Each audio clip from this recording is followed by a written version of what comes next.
Welcome to the Rim Break Rodeo. We hope this video helps. You start by confirming prerequisites. You need a Google account and admin access to the website. Once done, open Tag Manager and create a new account and container. Choose the correct container type, web for most sites, and name it clearly. Make sure to note the container ID that begins with GTM. You do this now because it's the foundation. Without the right container type and site access, subsequent steps will fail, so pause only to verify access and ID. Once the container is created, install the two GTM snippets into your site, one in the head and one after the opening body tag. Use a CMS plugin if available to avoid manual editing. Then add tags.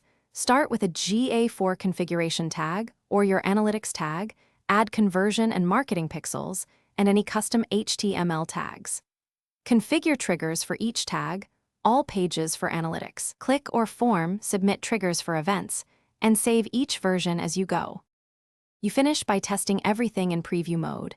Connect to the site and watch the debug panel to confirm tags fire in the correct order. Once verified, publish the container version, then monitor real-time analytics to ensure data arrives. If something goes wrong, troubleshoot by checking snippet placement, trigger rules, and tag sequencing. Make sure no blocking scripts interfere. If tags still fail, revert to the previous version, fix the failing tag, and republish after retesting. Thanks for watching. Consider subscribing if we helped you.